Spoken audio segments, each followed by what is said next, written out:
Welcome to the kitchen sink. We will chat, we will make you think. You will not want to go to the loo. You could miss a lot if you had that poo. Stay and watch and join in. Yeah! Hello! Hello! Shemai! Shemai, sut wyt ti bach? Da iawn, diolch, ysgweld yma. I'm not fluent. It almost, you shouldn't learn small amounts of any language because someone says something, well, you say a small amount of a language to someone and then they're like, oh, blah, blah, blah, blah, blah, blah, blah. Yeah. That's what I live for. That's why, and then I go, oh no, sorry, I only know a little bit. Tip it back. I've even when they've asked me if I say hello, if they say can you speak Welsh, and I go dim siarad Cymraeg, which is the most ridiculous thing to say in Welsh that you don't know how to speak Welsh, because then they just think, she's taking the piss, blah blah blah. Yeah, I've been learning Welsh since I was about 12. Well, probably younger. Did you do the Eisteddfod stuff, Lucy? Did you start when I was in junior school? You had to apply for the Eisteddfod, and I really wanted to do it. And it consisted of learning a poem, saying "My guru glaw," like really like, and where your bunches were. Your sub bunches, and whether you had pretty bunches and ribbons in your hair was very important. What was it like for you? Well, as we've discussed, I have come out of that I went to a private school, Yes. and the Eisteddfod was not optional. It was enforced. So every school has houses. Yeah. And you would enter there'd be your 7 competitions, your 8, your 9, and there'd be different competitions for each year. And my house, Lewis, the red one, was always known to be the shittest house. No. And you start off as a young little 11-year-old in year 7, and you're like, I'm going to enter all the competitions, yay! And then you learn your house is the loser house, and then you're like year 9, you're like, oh, fuck it. Yeah. So if it was Harry Potter, you'd be kind of, is Hufflepuff the loser house really? None of the houses are loser houses, are they? But well, Baldwin and Trotter, they were always they always thought they were the lush ones. Really? And your name was Trotter? Well, yeah, they were all previous headmistresses. Ms. Trotter. I can imagine her. She's oh, you go. Roald Dahl was inspired by her, was he, when he came up with Trunchbull? Well, Roald Dahl lived at our school, so possibly. Did he really? You know, I would believe anything. Well, our school was in Llandaff. Maybe she did. So the music block was Roald Dahl's house, and the shed is still there. Oh my god, that's really impressive. And is it Boy or About a Boy? Just Boy. One of the books he wrote about was all about Llandaff Village and where the sweet shops were, and all the way up to the. About the Boy was Nick Hornby. Ah, that's right. I like that one. I'm so sorry. I'm trying to find my bloody light thing. I know one of my light things is downstairs, but I've got my other one. Do you know what I've done this week? I've only gone and I'm getting organised, which means I can't find anything. Ah, that's why I've gone wrong. I stopped truck driving around about last October, and I had a sabbatical, and I had 2 sat navs. So the one had started playing up, so that goes into in case of emergency. I've got that, and I had the other one, so I organised the new one somewhere, couldn't fucking find it, destroyed the house. I hadn't taken it out of the box, it was on my shelf right at eye level, and destroyed the house. And then I haven't taken to it. You know, when you take a while to get used to something new, I don't like it. I don't like the format. I only swear at it. The voice commands don't work. So I thought, well, I'll go back to the old one. Couldn't find it anywhere. And now I finally found it. It was in my fucking car. It's not always the way. So organised. But the thing is, I put it, you get those nets on the back of your seat. Yeah. And I put it there, but I put something in front of it because I didn't want thieves to find it or me. Thieves and me were kept away from it for months. Well, I have a strategy, and I'll tell you this, and then maybe we can. And this is my fault. You know what I'm like. Just go straight off on a tangent. I'll tell you this, and then maybe we can tell the viewers what they're in store for today. So, yeah, my strategy for keeping thieves away from my car was to never clean it inside or out. So if I was hiding something, I would be hiding it under the rubbish. My car's very clean and tidy now. If Mark Cameron is watching this, I was the same with my truck. Mark tells this amazing story of how 5 trucks were on tour. They were all lined up in a row and he was in the middle, and they got broken into and turned over, and nobody did anything to his, because we think they sort of went, they broke in there, turned it over, broke in there, turned in there, and when they got to the middle one, they thought, oh, it's already been done. And I took that a little bit too seriously. Rubbish everywhere. My truck is not rubbish, it's stuff. I'm not dirty, I'm just not tidy. And I think there's a difference. But you've broken lots of people's hearts by saying you're not dirty. Well, there's lots of guys out there like, oh, I bet that Lucy's filth. Pure well, filth. When you get told something enough by your ex-boyfriend, you take it beyond, do you? Oh, okay. That's something for the counsellor for next time. Yeah, so what are we doing tonight, Lucy? What's happening tonight? What's in store? Oh, Can I talk about my hair? Can I talk about my hair? Yeah, so we've got talk about Lucy's hair on the agenda, and yeah, that's probably, I'm not sure what I'm going to talk about, and we've got a fantastic guest, Steffan Evans. Woo! Oh my god, I'm a little bit in love with him already, because Steph actually said he'd come in and do a sound check before the show to make sure that his connection was all right, and I was like, he's a pro, isn't he? What a pro! Yes, you are. Yes. So he'll be coming in around 7:30, assuming that his sound check went okay. Perfect. He asked about his lighting and everything like that. We bonded over the fact that when he uses this program for his Tales from Wales podcast with former kitchen sink guest Drew Taylor, he also sometimes gets time delay or poor connection. So we sort of talked about that for a bit, but it was just like, you're not on your own. No, he's lush. Steph is so lush. And you tell your friends. Yeah. He's a star in the making, is Steph. He's so fab, which you'll all get to see in a bit. And then we're reviewing. What are we reviewing this week? We're reviewing Comedy Game Night. Yes. And I have stats. Oh, shit. I have stats and history and opinions. I made notes. Well done. I've made notes. I don't want you to guess my opinion, though.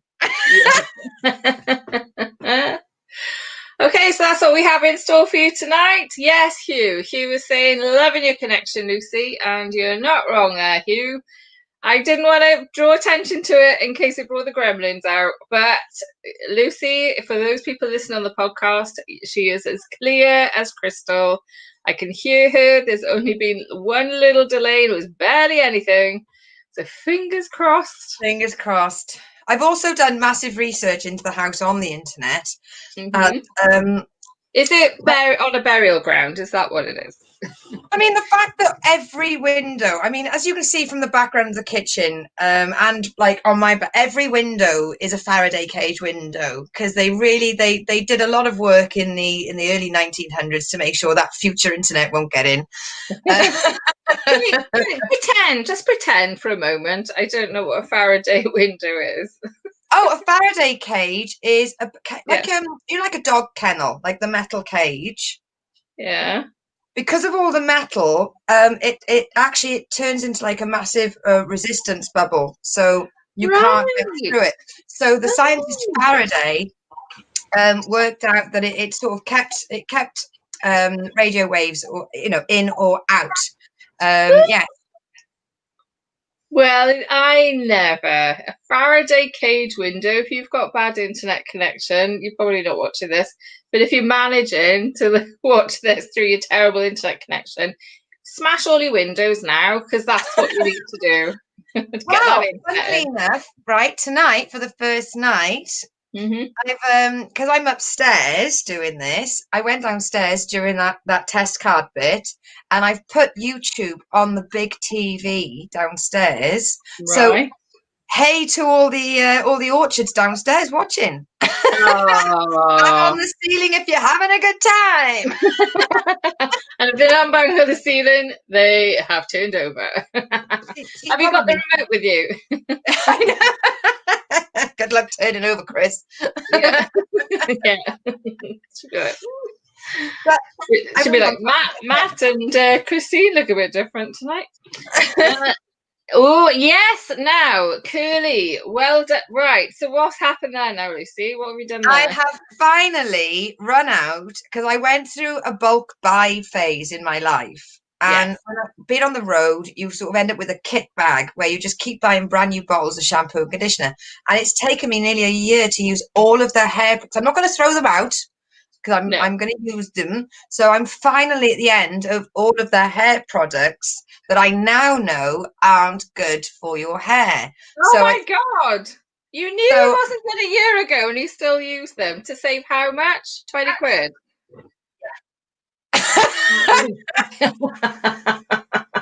Knob. Oh, right. Okay. So So what? now I'm sulfate free, paraben free, all Oh, the weird name things that you go on about. yes.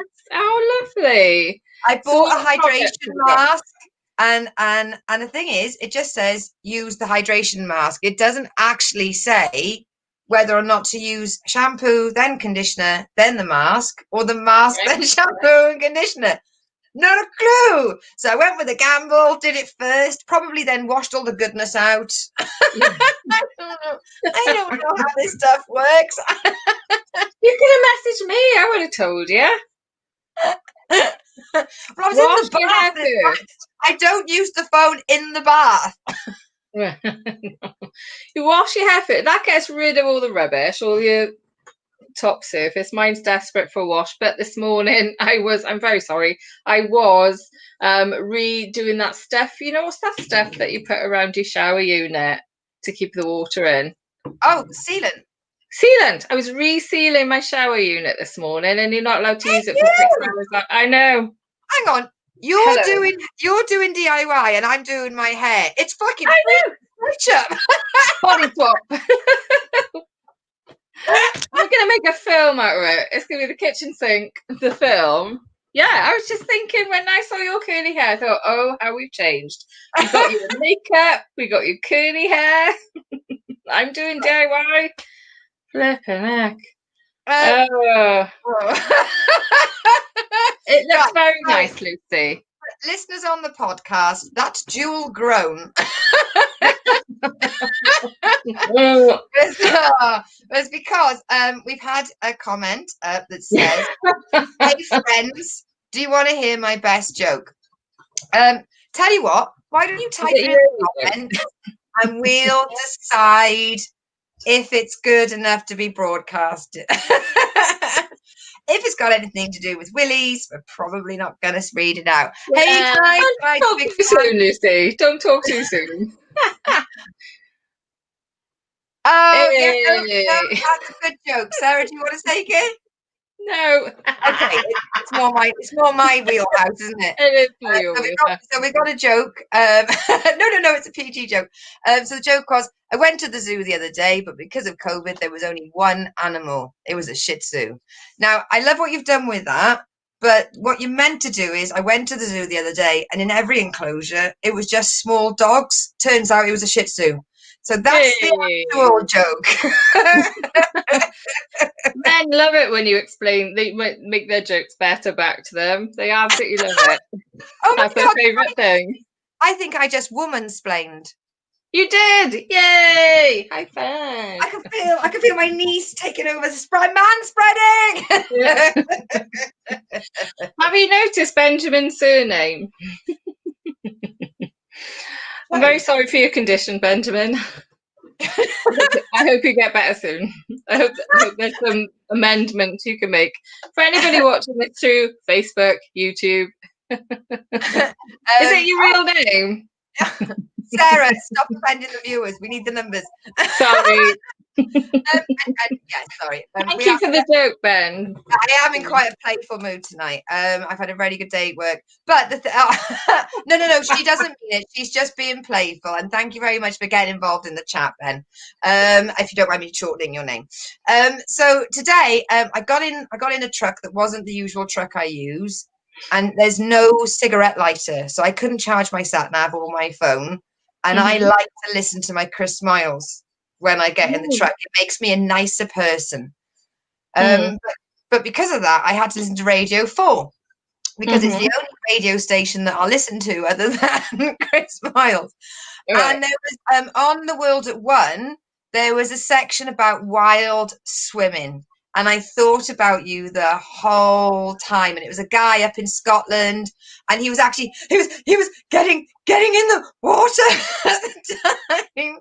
And he was saying about how people are like, oh yeah, I like swimming in the sea. And it's like, they say that in the summer, but come back unless you're doing it in January and February. And then he said, if you're not cracking the ice on the edge of the river to get in, I turned the heater up and put my coat on, because even listening to it and thinking of you getting into the sea, I was freezing. Oh yeah, it's I went swimming last Saturday, actually, November 2nd. It was cold. It was really cold, but it was brilliant as well. It was so good. Yeah. I mean, fair play to you, love. I admire you as much as I'm concerned about your mental health. It's better for your mental health. It's really, really good. I mean, Ellis James likes to have a cold shower every day because he read about how some gymnast in the 50s did it, and it makes you mentally stronger. I've been to swimming pools, like your council town swimming pools. I've paid my money, I've walked in, I've got changed, I've walked to the pool, I've dipped my toe, I've turned around, I've gone straight back out, got changed, and gone home. Really? Well, that's where you've gone wrong then, isn't it? Because apparently it takes 3 times to like get yourself in, to you feel freezing, but it only takes about 3 times for your body to acclimatize, and then after that, that's it then for about a year and a half. You don't have to go for another year and a half or so, and you can still just get in. But yeah, it's just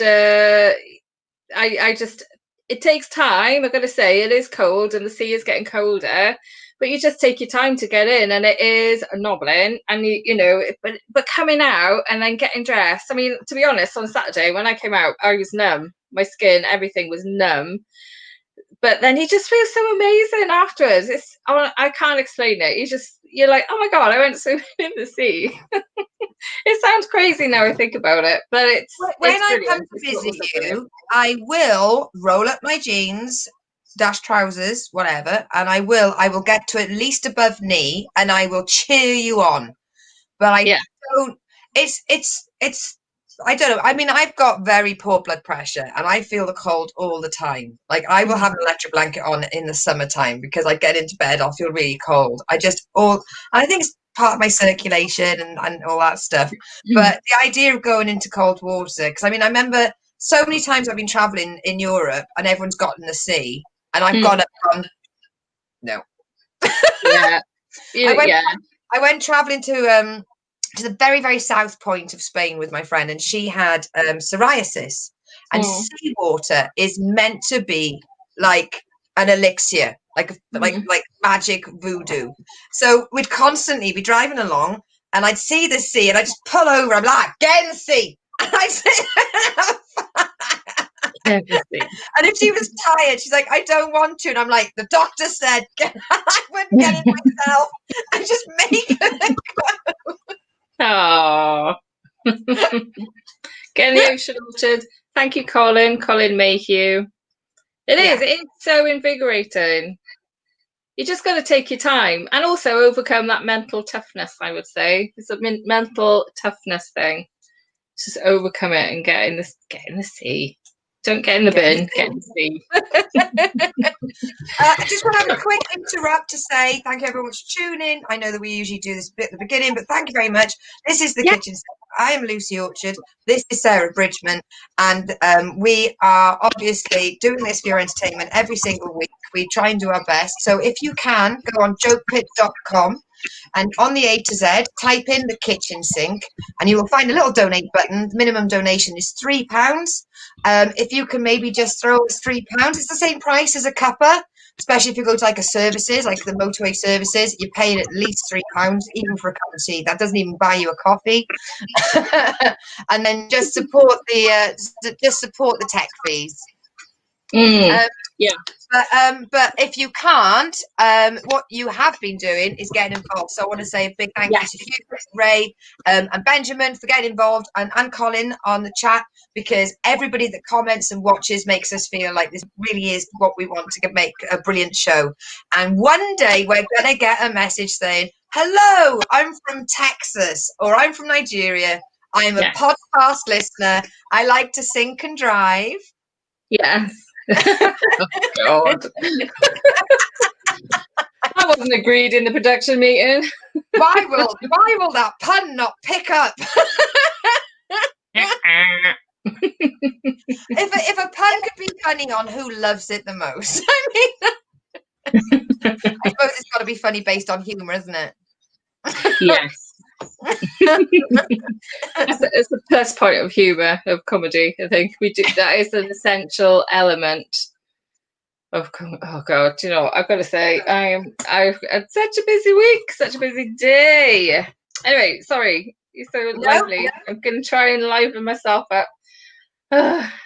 Well, I just want to apologise everybody for the internet situation that I had last week. It really it sort of wore my soul down. So as you can see, we're having a guided tour of Lucy's house each week. We're doing it from a different. We're going to be doing it from a different room.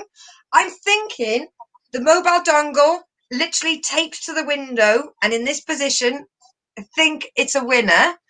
And also, because we're getting ready to move out of the house, we've started taking things apart, and I found out that the plug socket the modem's in, I know this is not that interesting to people, but it's actually on an extension phone socket. It's not the main phone socket.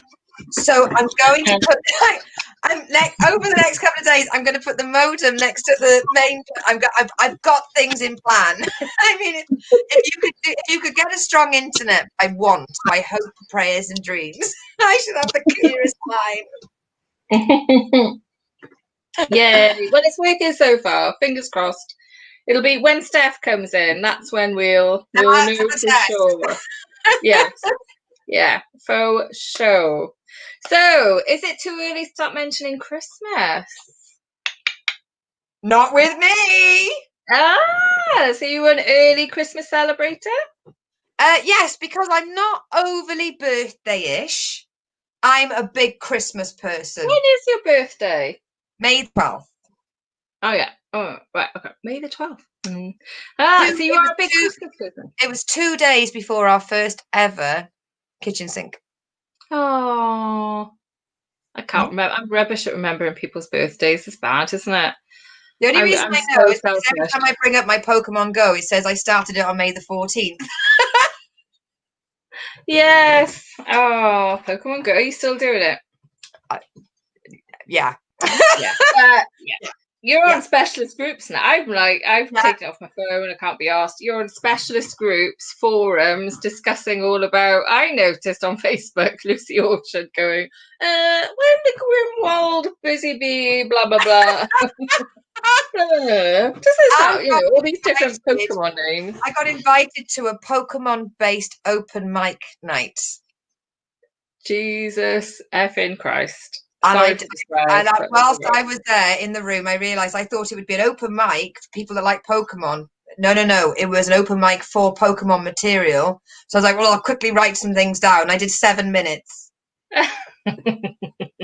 That is niche. That's very niche. That's That an, is I niche. mean, and you know what? Only about of that 7 minutes, I reckon I got 2 minutes of good jokes out of it, which is not bad going for an open mic night. I just wrote it 10 minutes before going on, and I Yeah. thought the jokes worked, but Yeah. who the hell am I going to tell these to again?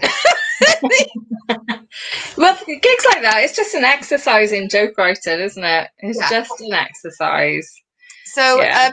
even though I've started my new job, truck driving, Yeah. because they still need me at the convenience shop for the American viewers, at the local spa, 7-Eleven.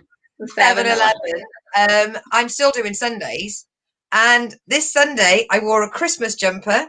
I got tinsel out the back room, put it round the till, and I played Christmas songs all day. Oh, And, no. and people Too came in far. and they looked at me like, what? And I was like, 2020, no rules. And they all went, fair play. Okay, were they backing away slowly at the I time? was like, Okay. come in next week. It might be Easter, might be Halloween. I wouldn't mind it being Halloween more for longer than it is, because Halloween we only really officially get the day, isn't it? Although if we're America, we'd can put the decorations up a bit earlier. But yeah, I almost wore a Christmas jumper for us tonight because this, to be honest, I've been wearing this. This is bright enough. As well. And I But I thought think you it's were too going to soon. go, Lucy, it's too early. It is too early. I think the earliest we can really acknowledge Christmas really is got to be the 1st of December, maybe the very end of November.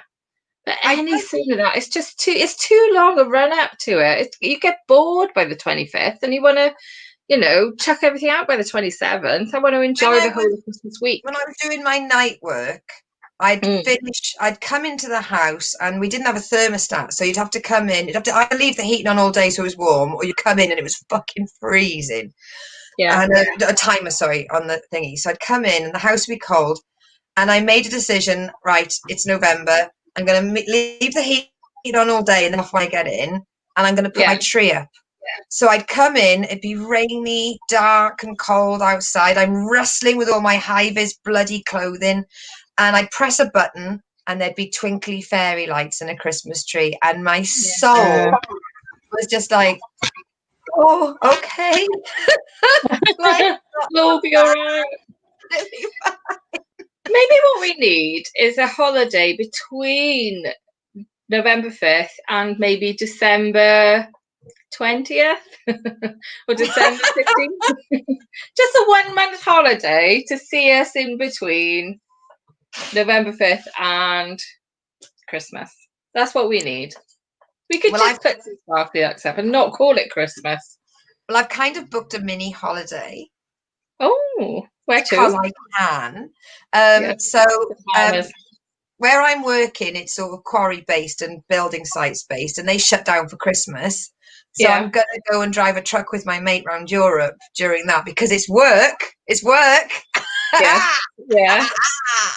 It's not fun. It's not a holiday. But it is. Oh, yes, I am. Hugh is saying that you channeling in a leopard with that top, Sarah. Yes, that's because you can tell some of it is. I'll turn your comment off so people can see my top. Here I am, showing off my top again. Hello, boys. Not even that inner in terms of leopard. I love a bit of leopard print, Hugh. As you know, when I'm on Big Wheel Small Talk, I do that on my sofa and I got a leopard print through. But I got to say, Lucy's information is far more interesting than mine. So yeah, you're going to drive around Europe in a truck for work/pleasure. Yeah, so just if because when you double drive, you can do longer journeys, and they'll be able to give us harder general haulage assignments. But it'll be me and my mate in a cab for about, I mean, even if it's just 5 days in between the two Christmas and New Year's, but it'll be out of the house, out of the country, seeing different things like foreign motorway services. I haven't seen them in months. Oh, that sounds lovely. Oh, have fun. That sounds really good. Right. Yes, Well, we have a guest in our dining room, do we not? We yes, we do. do. Should we welcome him through to the Scabby kitchen? That's what we do every Stop week. it. Leave the Right, mahogany room of happiness. Get in the kitchen. Get in the kitchen. All good parties end up in the kitchen, don't they? So, Yeah. everybody, welcome to the screen the fantastic, the lovely Steffan Professional. Abbott, the professional. I Professional don't even Steffan think we're Evans. Steffan Evans! Oh, hello. All right. Hello, internet. Hello, everyone. Hello, ma'am. Hello. Hello, ladies. How's it going? All right. Hello, Steph. Yeah, it's so lovely to see your face. I haven't seen you for about 7 months now. I'll be honest, you're not missing much. I don't change. Still a multiple of a 4-letter word and thereof, you know. Yeah, how are you two doing? I haven't seen your legs. Bridget, I haven't seen your legs since Swansea. And Lucy, I've never seen your legs. So that's what the internet has brought us, really, isn't it? No legged conversations. I'm just DMing you a picture. All right. I've All right. never No problem seen at all. Lucy's legs either. Me and Lucy have never met in real life. We've only met online. And Ray says, Croeso, Steffan, Roy Dwi. Oh, there we go. Ray Dwi. Ray Dwi, yeah, Ray Dwi. Oh. Yeah. I am Ray. We know he's Ray. Ray has quite the big personality. It's hard to forget Ray Turner, definitely, especially when he used to comment on every single post on Facebook ever. Yes, I think That's why he I used still to call does. him. But then he does it in such a nice way, in such a positive way. He never calls anyone a shit or anything like that. He just goes, "Oh, go on, good on you." You know, yeah. Interesting to see if one day Ray just wakes up and anything that annoys him, he's just like, arse. Yeah. He just goes berserk. Just goes, yeah. I don't think that he's such a chilled individual. I don't think that will happen. If anything, he'll just give himself a Chinese burn or something like that. Just turning in on himself because he's so nice. Yeah. I mean, thank you very much, Ray. Thank you very much for your patronage. Yeah. He's here every week, isn't he? You think he'd have something better to do, wouldn't you? No. He's self-isolating. Him and Dougie Dougie, his dog, are self-isolating. So, because he's a vulnerable person with the COVID. There we are. We've managed 32 minutes. He's not missing much. Can I It's all right. He's not missing much, is he? He's not missing anything. So, Steph, you do a podcast, Tales with Wales, with former kitchen sink guest Drew Taylor. And so I'm hands up. I haven't had a chance to watch it yet, but I have listened to it. So, do you actually do it live like this as a live stream and have audience interaction? Well, before this whole virusy thing, we'll just call him Dave. Before Dave, we used to have person to person sort of podcasts, and it was really, really fun. Whereas, since Dave's come along, we really got to sort of change what we're doing. And thanks to so Drew is the brains of the outfit, and I am the something of the outfit, and along with the genius, which is Kane at Joke Pit, they just brought this up, and it's been great. We've had a little break, and we're going to try and get back on it soon. But the biggest problem got is my internet is rubbish. Oh, sing it, sister. Sing it. What's funny is what we'll do is before, obviously, like before the show, we try to have a little chat and get to know the guests and stuff like that, because I don't know most of the time who they are, and do the research. And what's funny is they say, I say, just let you know, Steffan's signal is bad, and they hear this accent and they go, oh, is that because you're in West Wales? You by a big tree or something? It's like, no, I'm in Cardiff. I'm in the capital city of internet. So have you got level of xenophobia? We have discovered Faraday cage windows. Yeah. You have a Faraday cage window. No, I don't. I haven't got the abundance of lead. My window is just double glazing smeared in seagull waste. So mine is at an angle. It's quite Got the creative. I don't know windows how or they the do it. going? I mean, I think that if you've seen it, I would say that both of them should be at an angle for it to be such a good purchase on the glass. I mean, like it's a work of art. Or you know, if crap puns are going about, it's a work of ass. Your He Hey, craft hasn't pan gigged in loves months things today. here. Lucy loves the craft pan, as do Yeah, I. it was. But I could talk about fecal matter for 24 hours. It's the childish child in me. I'm just a kid that grew up and got hairier and fatter. That's all I am. So, you know, I talk about things like that all day. Not a problem. I got stories that could bend your bones. right, Really? well, we don't do self-deprecating on this show, so you know, I think you Shouldn't are have invited me on then. We don't do self-defecating either. defecating, yes, deprecating, no. Yeah. I was painting a house today in a pair of trousers that I crapped myself on a staircase in Bangkok 9 years ago. Wow. You were painting in trousers that you were in Bangkok. Yeah. I was wearing these trousers in Bangkok 9 Yeah. years ago, and I may have, I don't know, had some water or ice cubes or really weird looking pepper sauce that I shouldn't have. And we didn't get on, me and good old Diane Rhea. And before I knew it, I trusted one a bit too much. And all I will say is thank the Lord for cuffed bottom trousers. Oh, Otherwise, that'd have been, yeah. oh, because you don't like that kind of stuff running down the street, is it?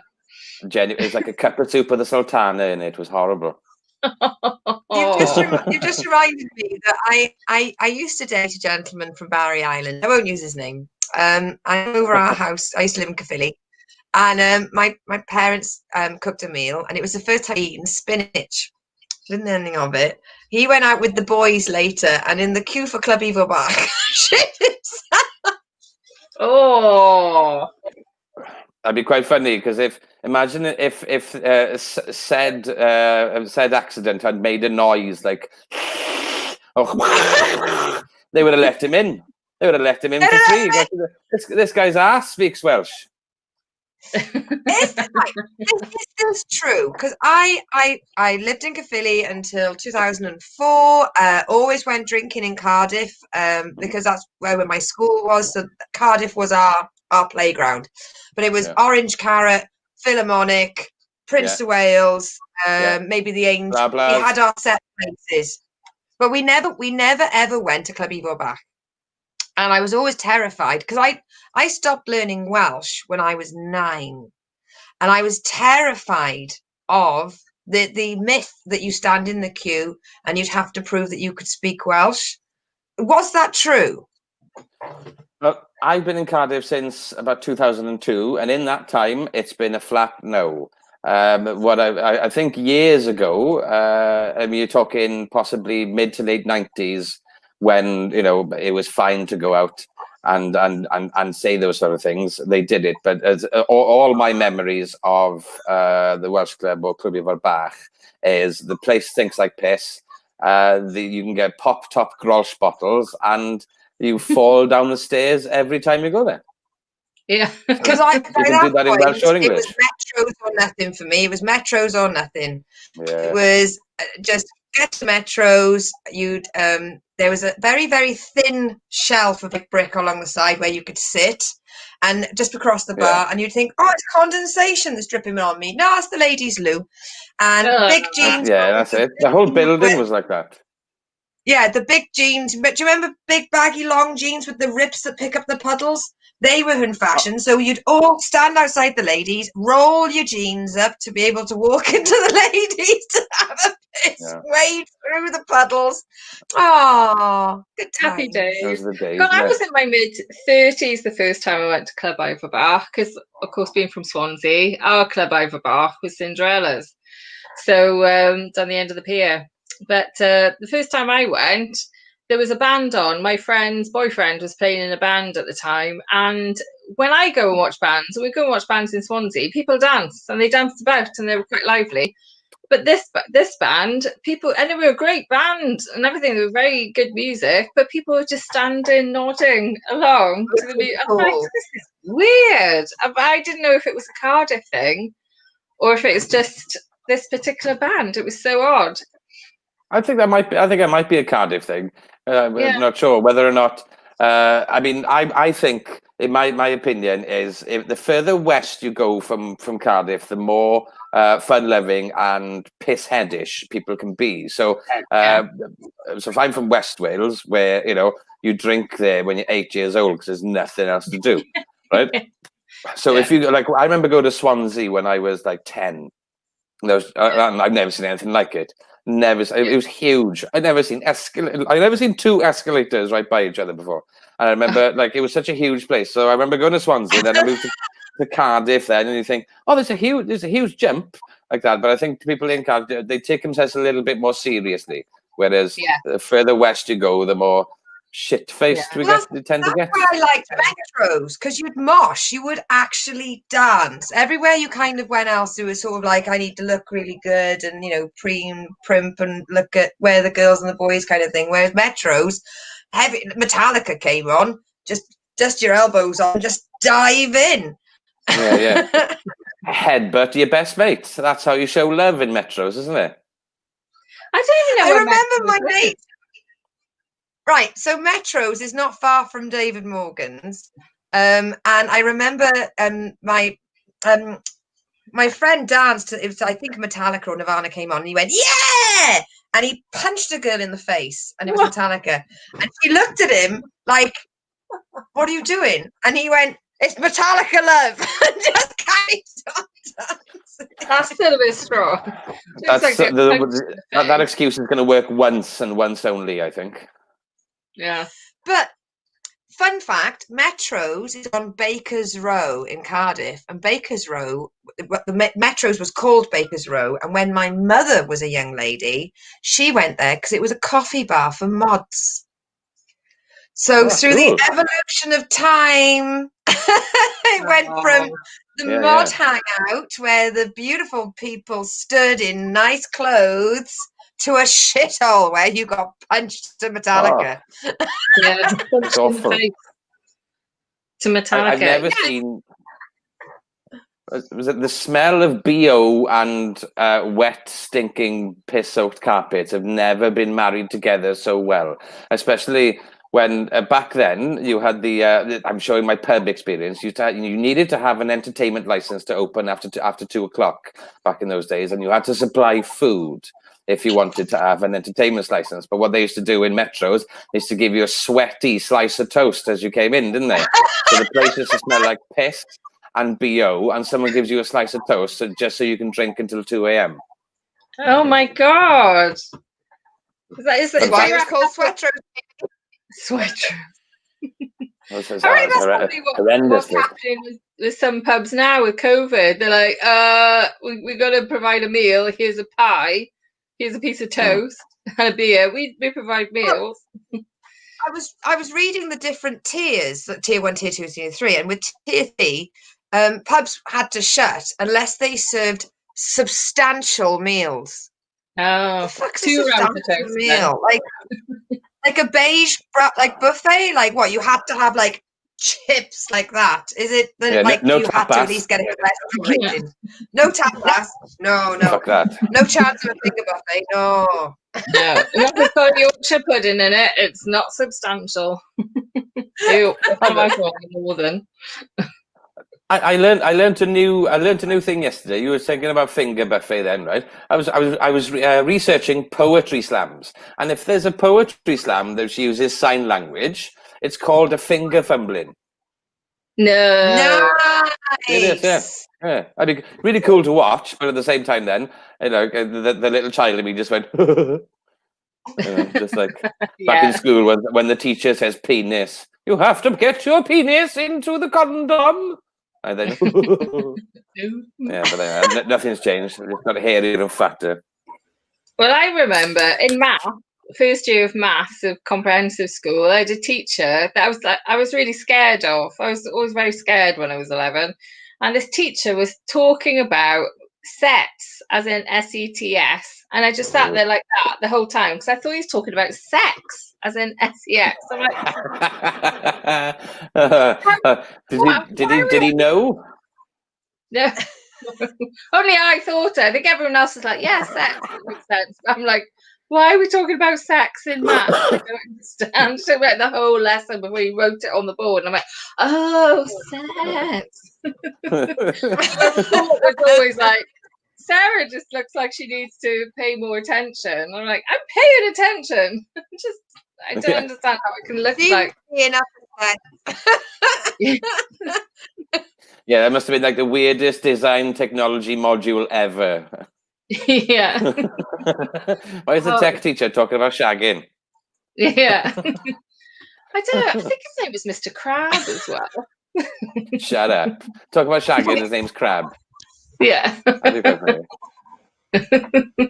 So every time he left the room, he walked out sideways. Yeah. Giving it all that. Yeah. Can't get over bucket. We've got a fan called Hugh James. Always love that name. And he does amazing research on our guests, which often shows up our research. And his question to you is, hi, Steffan.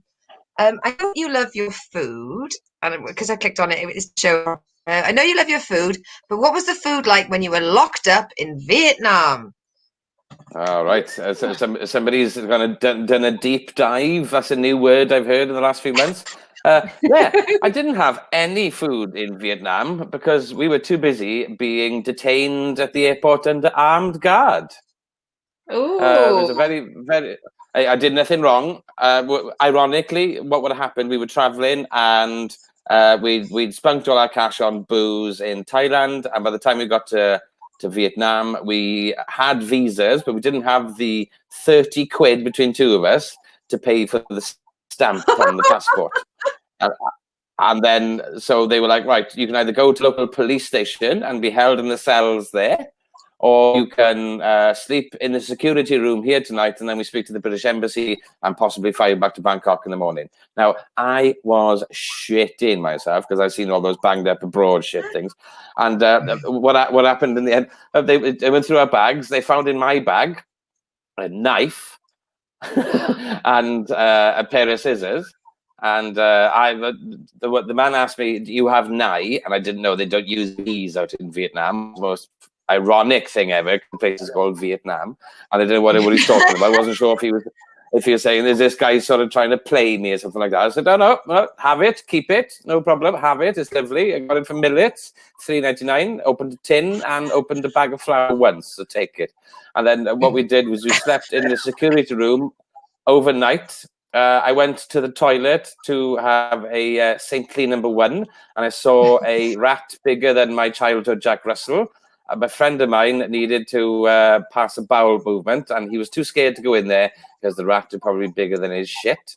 And then the next day, then they put us on the plane, and we went back to Thailand, slept on the floor there for 2 days, and then flew to India, and then flew back to London, and then worked in a pub for a week in an extremely rough area of London where people get a bit prickly with cutlery. And I saved myself there. And the random thing is they locked up 2 lovely, really nice, hard-drinking West Walian Welshmen, and I saw droves of American tourists flying through there. And you think, hold on, their country bombed you, and you wouldn't let us in. Yeah. But yeah. Oh, that's a shame. Would you ever go back to try and actually see the country? Are you allowed? I mean, well, exactly. I'm just going to go with a diplomatic sort of statement to just say, fuck Vietnam.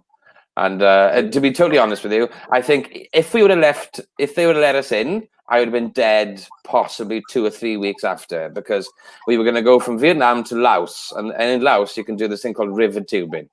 Right, and so it's a tractor in a tube, and you go down this river, and they've got like bars and stuff at the sides of the rivers and stuff, and then they like throw you out a bottle, they pull you in, and they get you pissed. Loads of people die there. I can't swim, so I know I would have done it and died. So thank you very much to the Vietnamese authorities for 1, not beating me up, and 2, giving me some closure. Yeah. At least, Yeah. silver lining, because you're here to tell the tale Oh, yeah. rather than being nearly dead in some river in Vietnam. I could have been a Vietnamese drug kingpin with this level of English. Well, yeah. I know. You could be living a life of luxury, Breaking Bad style right now. Yeah, exactly. I'd be like Jesse Pink Bum or something like that. I don't know. Pink eye.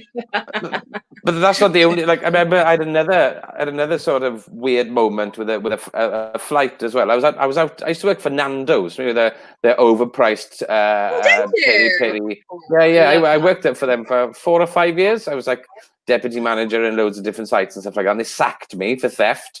Woo! What? The only thing I stole was the only thing I stole was hearts. And and copious amounts of chicken. But exactly. But I got some great trips out of them. I had a hell of a laugh. They took me to not just me. There was loads of us. They went to Cape Town for like a week, and we were smashed all day, every day. Have you ever seen? You've never seen a red wine zombie in your life. It's the most scary thing at 10 a.m. in the morning when someone's been drinking red wine and they walk past you, like shifting, like someone walking the dead with a black tongue. You think, geez, that could have been me. That will be me. Yeah. But then I remember I flew back early because I'd won an extra 4 days on this like work holiday. And the people, there was 2 girls that I was with that had the same time as me. And I'm not friends with them on Facebook. I can say I didn't want to spend any time with them. They were dreadful people, and I would see it as a penance to even spend 5 minutes in the time of such a character that I'd want to run away and jump in a fucking kick, right? And so I paid an extra 400 quid to get a flight back to London, but I bought a lighter which was in the shape of a gun. In a shop. It was this weird shop. It had canes with swords in them and stuff. And I bought this lighter, and then I thought I'd put it in my check-in stuff, but no, I put it in my hand luggage. And then we were going searching the bags and stuff like that. And I started chatting up this. I was a single man at the time, so I could chat up anyone I want. Now, nobody, right? But I remember, like, she didn't search my bag. We had a good chat, and then later on, I found this gun lighter in my bag. And I was like, oh no, like that. And then we came up and said, all your bags are going to get searched now. And I was like, oh shit, here we go. Like that. And then the girl who had been chatting up on the desk earlier said, oh, don't worry, love, I've already seen your bag. So I had a gun lighter in my bag, flying from Cape Town, South Africa to London Heathrow.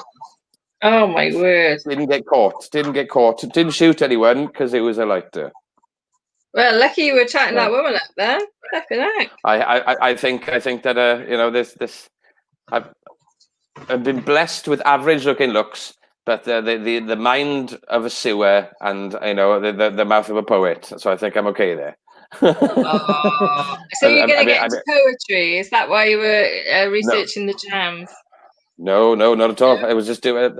I wrote something for I've been writing some sort of sketches possibly for a sitcom like that the past few days. So to see if they get accepted and stuff. Hopefully they'll suit the brief. But it's just trying to keep sharp really without gigs. There's no gigs, is there? Yeah. I was going to say, so what's lockdown been like for you? What's COVID been like for you? What's this year been like for you? But honestly, I cannot moan. 2 bad things have happened. I lost a very, very, very impressive and inspirational family member back about 6 months ago. He was a lovely, lovely guy. And I don't think we had the chance to give him the proper send-off because of, with the restrictions and what the time was. And my dad had a mini stroke. So those were the 2 bad things. But I will tell you the story about the mini stroke, which I find in my sort of dark humor quite funny. So I'm on the phone with my dad, and he starts slurring his words. And me and my dad are exactly the same. The only difference is he's shorter and he can grow a tash. He's a pisshead. I'm a pisshead, right? So he starts slurring on the phone, and I said, "Oi, have you been on the piss?" And he went, "No, I've been on the piss," like that. And he starts slurring again. I said, "Oi, are you having a fucking stroke?" Like that. And he was like, "I don't know." No. He was. So it was lucky that he was on the phone with me, and it's me winding my dad up, and it's genuinely happening to him. So we sort of nipped it in the bud there, got him down to the hospital that night, and then Yeah, like he's good as gold now. He's eating kippers and nuts and no milk chocolate. He hasn't smoked in weeks, and yeah, he's still kicking, still making my mum's life an absolute living. Oh, I'm glad Yeah. he's around, and yeah, it's just been a Oh tough time, yeah. isn't it, for everyone? He's But he's too much of a pain in the ass to go anywhere. Like he's exactly like me. Like it's mad. I mean, he's been smoking since he's 78 now, so he's technically been smoking for about 67 years. oh my God, So yeah. that's a lot of time to smoke, and he hasn't smoked a fag in 3 weeks, and that's amazing. Oh, big You round know? of applause to Daddy Evans. Yeah, That's awesome. yeah. He might be a prick, but he's my prick, so it's all right. Yeah.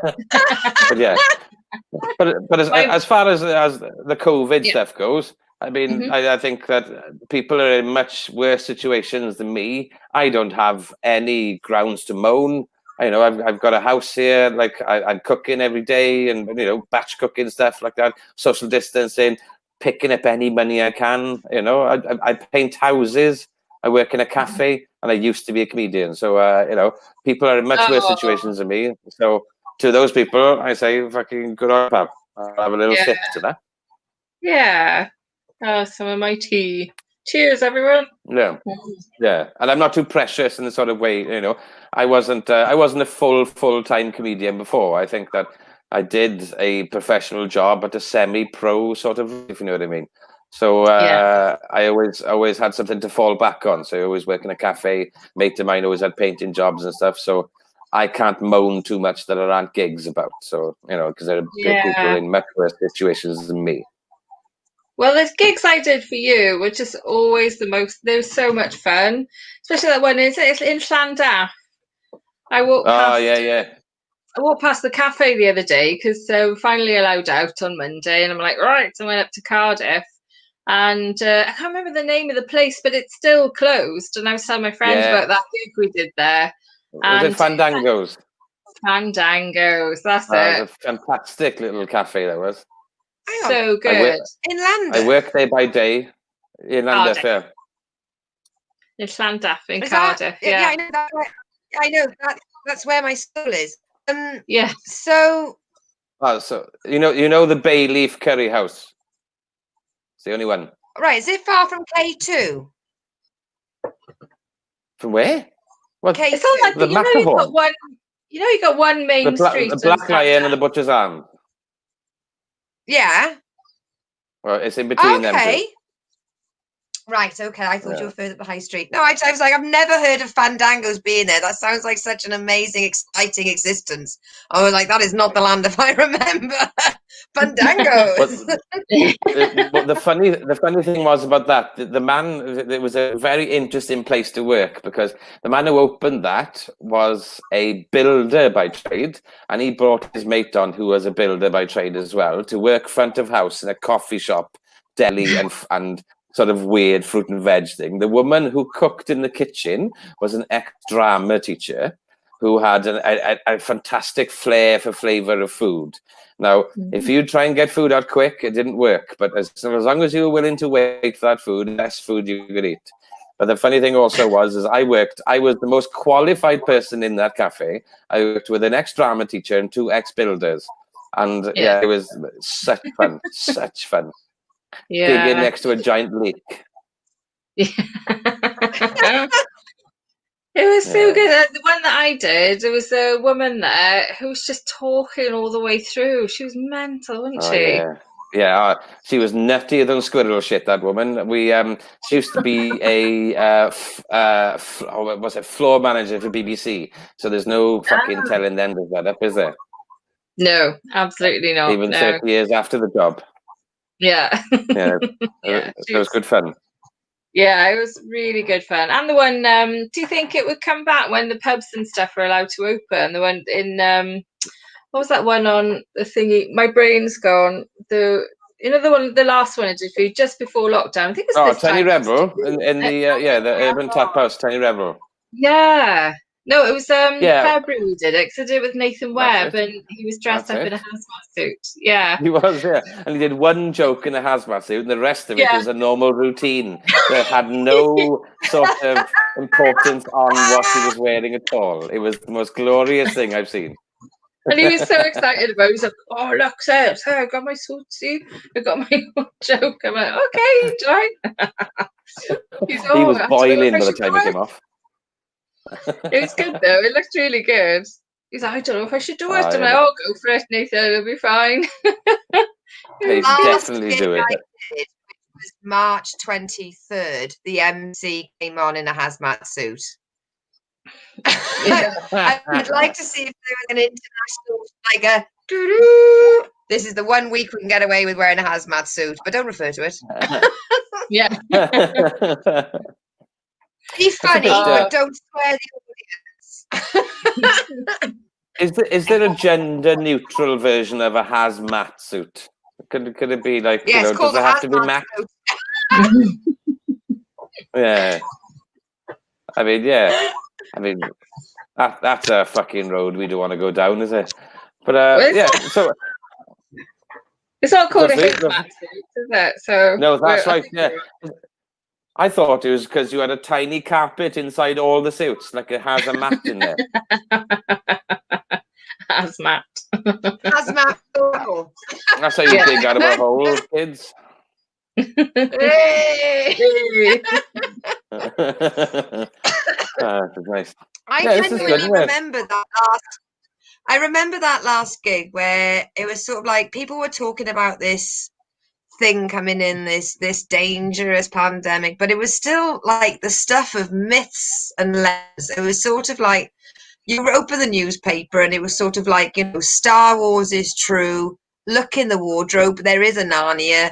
All this kind of stuff where we were like, yeah, and everyone's going, oh, stay inside, and we're like, I don't think so, I got a gig. And you'd sort of come on and, somebody would cough and then we'd go, oh, look, hey. Like, we didn't. But there are definite positives out of it, though.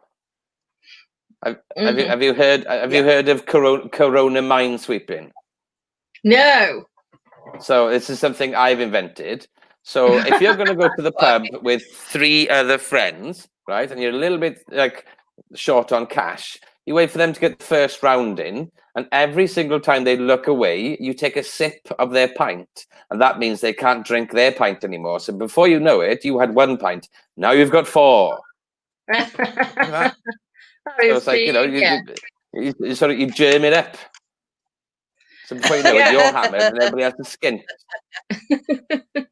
Oh, I don't know if you watched Strictly Come Dancing, but have you heard that Katya's out of the competition?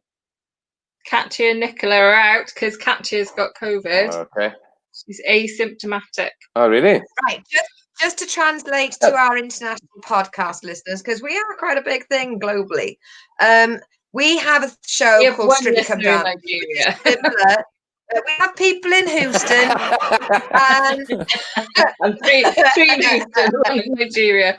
To be fair, that's global. and basically it's Dancing with the Stars, Strictly Come Dancing, and one of the professional dancers has come down with COVID. Now, in previous years, when one of the pro dancers broke their ankle, another pro dancer stepped in.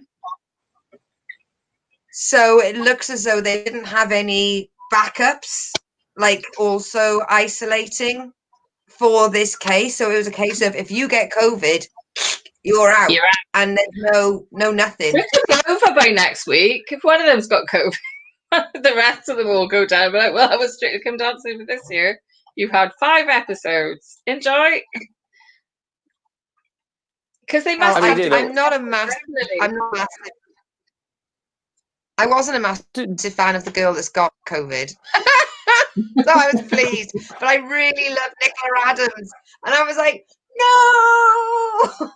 I like Katya. I think she's got good choreography. Do you watch it, Steph, actually? Because if you don't, we'll talk about something else. Personally, I would rather boil a kettle full of sugar and broken glass and pour it into my eyes than watch that kind of program. I think what I'd like to see. Do you know what I'd like to see? I'd like to see all the reality stars having COVID tests, and whoever becomes positive wins, or something like that. You know, like I want to see all these these fame-hungry, soulless, plastic-strewn weirdos being put through the mill and having like a really long cotton bud jabbed in their nose. That's what I want. I'd watch that. I don't want to watch Bill Bailey being. I'm a celebrity. That's this year's I'm a Celebrity. It's basically an hour a night of that, I reckon. Yeah. But you in want Wales, the food, you're gonna have to put the swab up. Yeah, exactly. Can we just put a cattle prod or one of those Guy Fawkes sparklers up there? That'd be ideal. You want to be famous? You want to be famous? Go on. Those people. I gotta say, yeah. I gotta say, it's so not appealing. It makes you wonder, like, anyone can like get well known now. Like, look at us.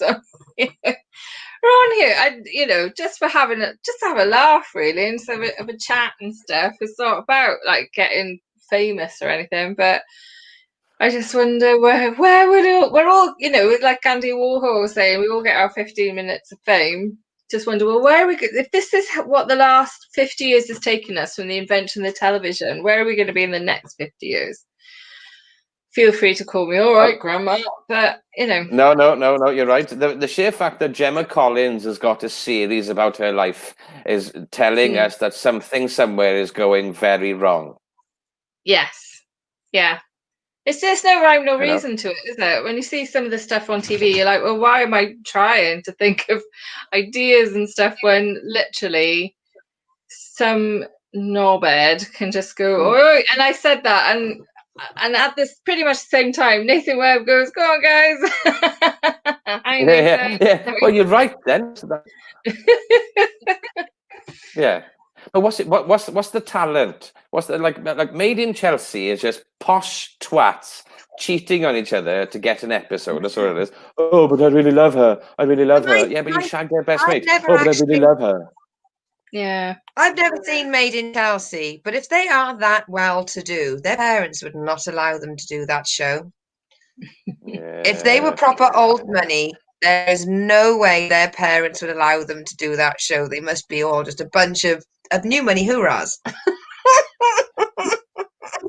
Not genuinely. Yeah. I would tune in if they were cattle prodding them in a shower. I would donate to the program. Patreon all you want. I will spunk all my money into stuff like that. Just electrocute him. Oh, see that one over there? He's having a bath. Chuck a toaster in. Got the extension. I'm not a hateful person. I just think that some people work very hard upon their talents. And talent is what, variety and entertainment has been for the past 50 to 60 years. And now these little, self-indulged rich kids come in and go, oh, but I really love her. Fuck off. All right? Sorry, being honest. Do a tap dance while you're doing it and maybe I'll watch. Yeah. Then. Yeah, it's just, a bit like, you look back at like Steve Martin. He wasn't only a comedian; he could play the banjo, right? That's two things more than I could do. You could do close-up magic. That's it. Like insanely talented, hard-working people. Like these people that you meet in college that said, "Oh, on the weekend I taught myself how to juggle." Half of me says you're a knob, but I really admire the dedication and the follow-through that you have, and they're really good people. Whereas if somebody comes on, just makes a bit of drama, and it's £200,000 a year, genuinely, you can go in the bin. That's it. Yes. All right. Get in the bin. Get in the bin. There's no need for it. Hard-working stand-up comedians out there talking to absolute knob-ends every weekend, wicking their asses off, and for what? A little bit of money, and not having stand-up recognised as an art. Whereas the people smearing shit on canvas, and that's art. But if a Go on, comedian, Steph. yeah, go on. Let me just ring Boris now. Yeah. Oh, if I had 5 minutes with him, he wouldn't have any fingernails left. Yeah. So we've heard so far. I was going to say, I find it quite difficult to actually accept the fact that stand-up is an artist. I have to accept, I have to come out to myself. I think it's a craft. I think it's a vocation. I think it's hard work. You know, I'm obsessed with the academics of it and the histories of it. But I'm slowly but surely accepting the fact that it is an art. And I'm sort of like, I tell other people that mainly to convince myself. It's like a one-person short play for 10 minutes. And also, if you think about it, they're trying to put darts in the Olympics. So if darts goes in the Olympics, stand-up can be fucking art. Yeah. I mean, I suppose darlings, it goes back to the question: what is art? So what is art? What is art anyway? Something.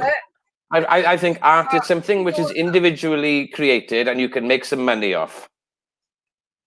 That's art. Richmond, give me the speech. Give me the speech. Which one? No, but why is comedy art? Why is comedy art, darling? Well, I'm no expert, but surely art is something that makes you feel something. Yes. Yeah. So comedy is designed.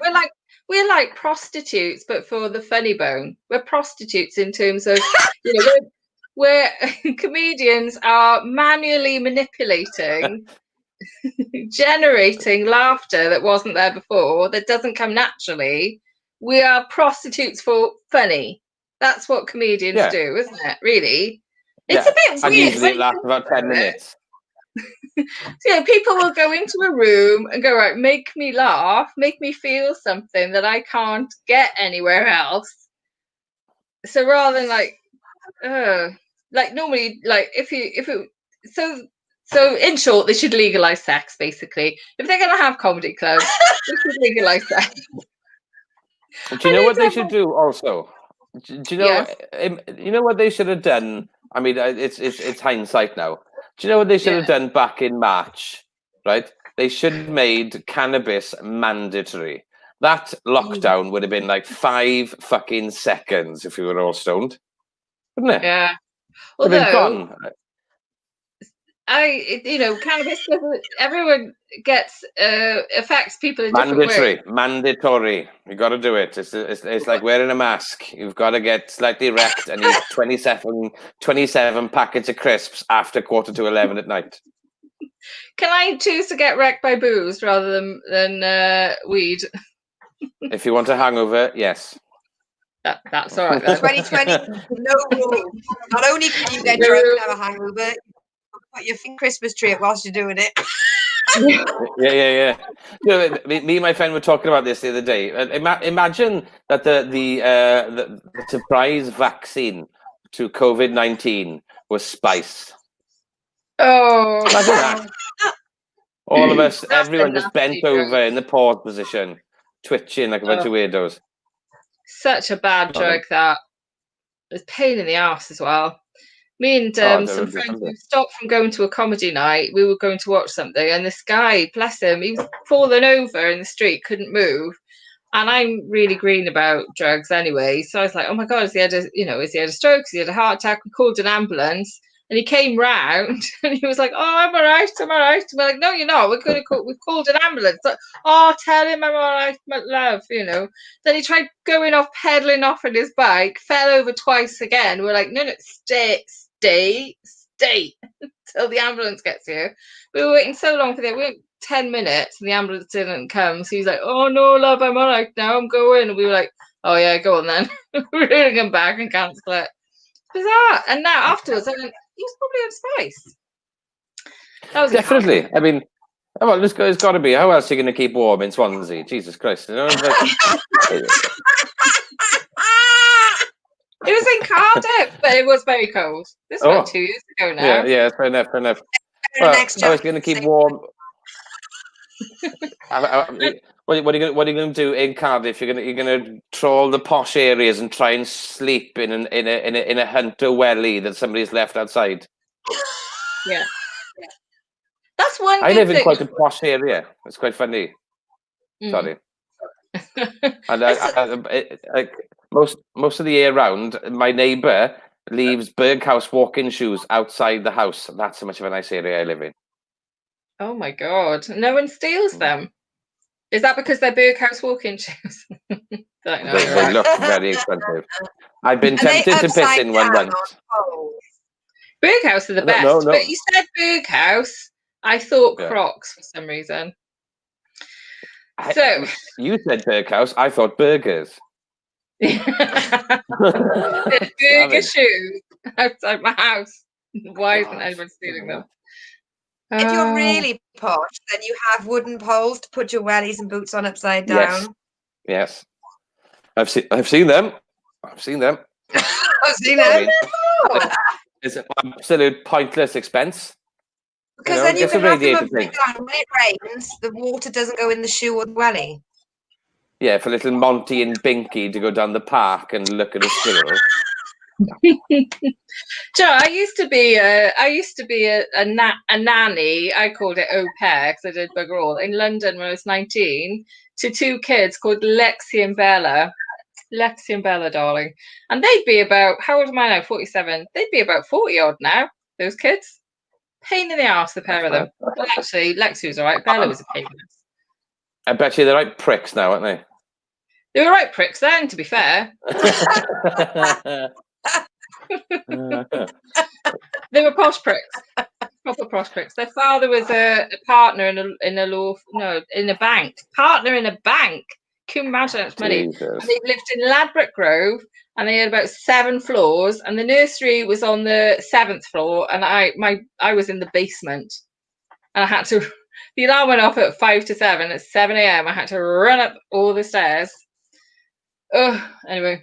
So that game was basically just a Mario Brothers game for you. So you had to go boo, boo, boo, boo, boo, boo, boo, up to the top to get and to then another 5 stairs down for lizard. breakfast. Yep.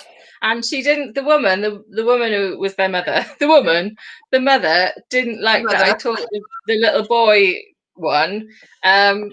Okie dokie, and say, "Oh, do you want cereal for breakfast?" Okie dokie, and he'd go, "Okie dokie, okie dokie." And she's like, "Don't say okie dokie." I'm like, all right then. And I basically was asked to leave and not come back because it was my first ever proper job away from home. And as you do, you just you talk to friends who you think are friends, have a bit of a moan. But the only people I knew were the other nannies and au pairs, and they basically told my boss that I was moaning about her. So she's like, I think we're okay without your help, thanks. I was like, oh, okay. You're from Swansea. You should have taught them that snitches get stitches. I mean, if there was ever an opportunity, you should have just gone stabby stab. Yeah. Yeah. Well, if I'd been from Newport, maybe. Yeah, true. Yeah. I think Ignacio Lopez says Newport is a bit of a stabby town. What I'd like to do. So we've got Steph's friends on the line. We've had Chris Davis say, Jeff. Hey, there he is, Jeff. What's that about? I don't know. Maybe he's been in on the whiskies. Yeah. Yeah. Maybe leather chair with one dog in one hand and a bottle of whiskey in the other. This one, right? Noswaith dda, my club Nos Owen and Gwerthu pandas. Like, who's selling pandas? Owen's club is selling pandas. Do you know the Welsh language itself is always a weird thing. Like, when I tell people, obviously when you listen to my voice, so it must be some sort of Welsh, and people say to me like at 11:30 at night in a pub, so you Welsh? And I go, yo, bore da. And he's like, it's fucking 11:30 at night, you pisshead. What are you telling me good morning for? Makes no sense. Even people with just a cursory knowledge of Welsh knows it's North Star. It's a beautiful thing. It's a beautiful thing. Especially people who aren't I had it rammed down, but at first language, so I did. We used it every day. Whereas when I see people, learning it off their own accord with no reason, I think that it's a very nice thing. It's not exactly the easiest language to learn, especially if you've got English in your mind already, because it is backwards and forwards and that kind of stuff. But I will always say that Welsh is right and English is wrong. But at the same time, fair play to anybody that tries to give it a go, because it's not easy. I don't even know half the words, and I'm fluent. I live in Devon, and I fall foul to a lot of Cornish people telling me how the Welsh and the Cornish are basically the same, and I have to tell them to fuck off. Because I live in Devon now, which means genetically I have to hate the Cornish. It's part of the licensing agreement. Otherwise, you're acclimatizing. I get it. Acclimatizing, and also when you meet the Cornish, they help you hate them. Really? Really? And if any Cornish people are watching, trust me, they will email in. I'm going to sit on this lovely, comfortable pen. You know the term Karen? If the term Karen was a country, it'd have a black and white fucking flag. It'd be Cornwall. Can I just say, as one half of the kitchen sink, I do not condone what is now. These views are not the views of I'd just like to say, I know some lovely Cornish people. Yeah, me too. Really, it must have they must be travelling then. Spider Jones, who is one of our future guests on the kitchen sink, has tuned in to have a look at what the show is about. And of course, we were talking Welsh. He thought he'd clicked something and everything was gone wrong. Spider is from Cleveland in the United States of America. Home of the cleaver. I like it. Home of the cleaver. Hey, there's no land like a cleave. No, exactly. Okay. Well, to be totally honest to him, that's his country and my country that hasn't made much sense in the last 2 weeks. That's one thing there, isn't it? That's been a messy old thing, isn't it? What old insane fucker do you want to run your country next? I think Biden. Is it Biden or Biden? Biden. Oh, it's Biden. I think Biden time. I want whichever one is less racist, and it doesn't matter for me anyway, because we're not American. But I can understand how it matters in terms of trade. But Trump I've got a is couple of American friends about trade. I have a couple of American friends, and I've asked them, so is Biden the great white hope compared to Trump being not a very nice person? And it turns out Biden's not perfect, but as they all say collectively, he's the lesser of two evils. What a campaign slogan. Yeah, at least I'm not Trump. I'm not him. This is the best sort of analogy I can put to the winner of election, right? Whether it's Trump or Biden, it's genuinely like having a shit and wiping your ass with a shit. Oh, God. Because you're going to be in the same problems all over again. Years of stuff out there. Honestly, just have a bath for some minutes. Biden does have a murky and checkered past, but not as murky or as checkered as Trump's. Yeah. So, I haven't watched many episodes of South Park, but is it the turd or the douchebag episode where you have to vote for one side? Both sides don't seem the best team, but if you don't vote, you actually get ousted from your own village. They could play that South Park episode in schools as an analogy for voting. You may not like either side, but you still have to democratically vote. It is not optional. Well, do you know, I didn't vote for years. I think I voted for the first time probably 3 or 4 years ago. Didn't vote for years. I didn't believe in the system itself. I still think that it's either you blame it on one guy, you blame it on the other, and we're fucked either way. That's my opinion of it. I don't deal in facts. I deal in opinions. I don't read enough, right? But I think that that the system is rigged against us anyway. But what we should be doing is every single person that we talk online or in person or in the street or as a stranger or anything like that, is we should just be normal to each other and not think that we're smarter than the next person. That's exactly what's been put into our head over the last 5 to 6 years. That'd be amazing. That would be really amazing. I think more communication, more understanding, more empathy. Yeah. Right. And I would say You know, like, it's not the general public that needs to change. It is like people like Boris Johnson and all those ones that went to these posh schools. They're set up to. They're taught to think that you didn't get far enough in your posh school, Okay. you know, they're taught to think that they are better than us. That's what needs to change. Oh no, don't worry. My school did not teach me that. No. But Howells is lovely, but it's not eaten. No, like how and many they also leaders come like to right meet him? You know, it's ridiculous how they are, and they're bred. It's almost like they're bred to believe that they're our leaders and that we need them and all this bullshit. That's what needs to change. Nothing's good. We're going to get taken down for socialism or something, but that is what needs to change. In my humble, almost I unread just think opinion. everyone needs to be looked after, not just the few. You know, and Yes. like it's been set up against us for such a long time, where we're supposed to be happy with the scraps we get, and yes, to some extent, I think we are, because we do think that we are 100% free, and I do think we are free. I'm not a conspiracy theorist. I find them very entertaining late at night, but at the same time, then I think that we've got enough in us and enough about us to take us all forward without the need for that sort of hierarchy, and to have somebody who can't relate to my life, your life in any sort of way, because he hasn't lived that sort of life, you know? Yeah.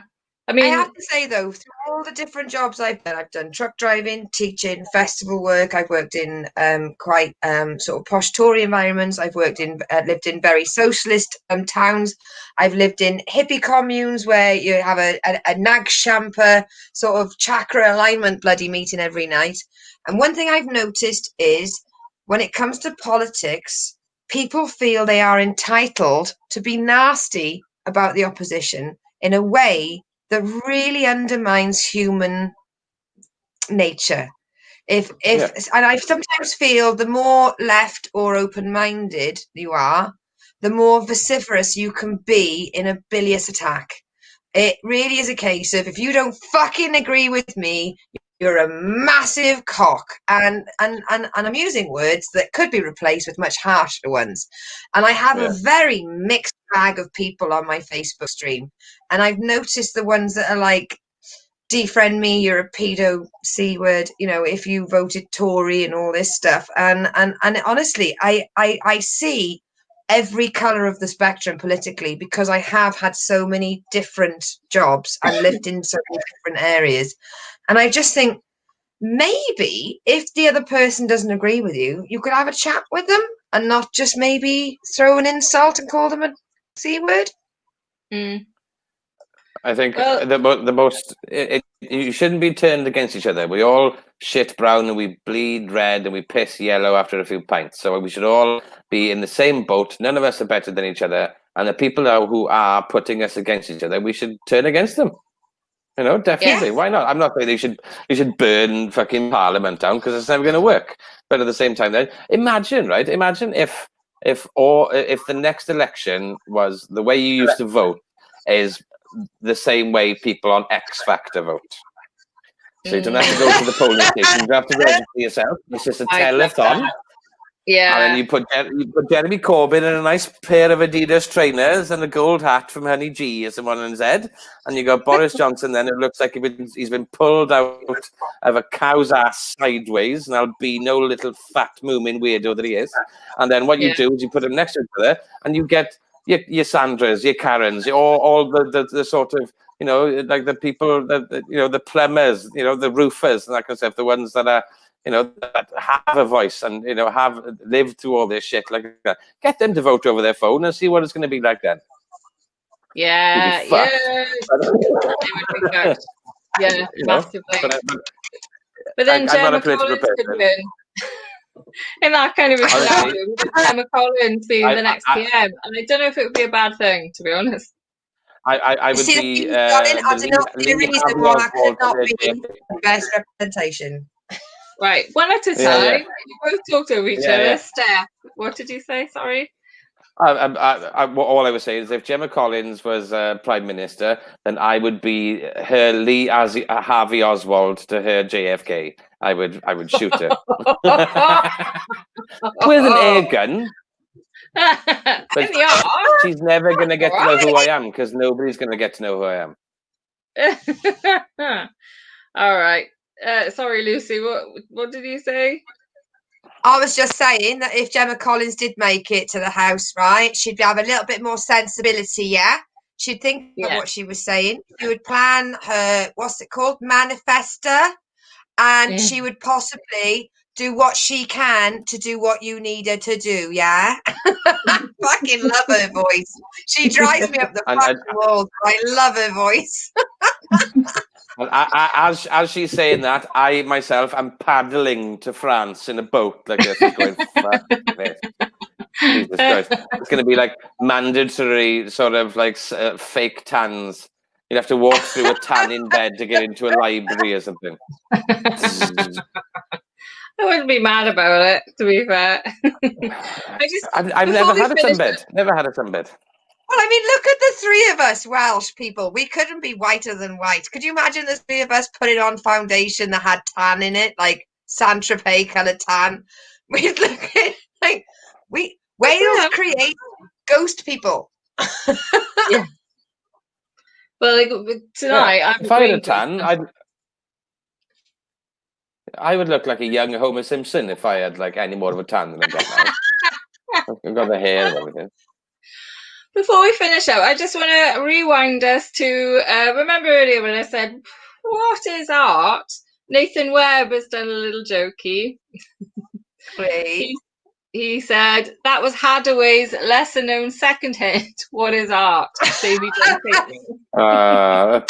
You got to love the Nathan Webb. Genuinely. I miss Nathan Webb. I miss you all, actually. And you guys have got a, Chris, Nathan, yourself, you've got a sketch show at the minute as well. Yeah, it's called Sketchy. Sketchy, it's called. Sketchy, that's it. So I don't think it's going to be weekly. It's going to be like it's going to be like now and again, I think. The first one, it was just see what you get up to and stuff. It was fun. Yeah. I got to dress myself up as a clown face in my kitchen on like a Thursday afternoon. Yeah. So that was fun. But it's nice to be amongst, nice to be amongst peers again, as this is, It's like, because I've missed all the fun side of stuff. It's just been peeling carrots. Like I was chatting 5 stars, Danny French. Yeah, thank you, Danny. Because I was speaking to Ig. Ig had his show. He recorded his show in Manchester. I think it was last week or the week before. And I'm pretty sure it was last week. And I was saying, oh my God, I'm quite, on Messenger, I was saying, oh, I'm quite jealous. It must be so much fun and stuff. And he said, well, the gigs he has done, no one's talking to each other backstage. So that must just be, and you're going to have half the audience. And it just must be really weird.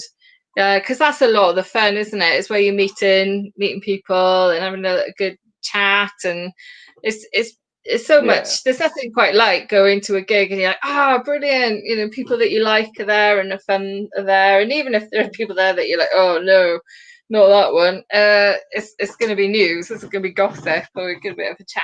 So it's the social side for Alice as well, massively. But hopefully we'll all be back to normal. It's like a job you like doing. Yeah. That's the sad thing. Isn't it funny? All the things that you like doing are hard to come by to get paid for, like comedy, like acting. It's like how many people want to do those things, isn't it? Sorry.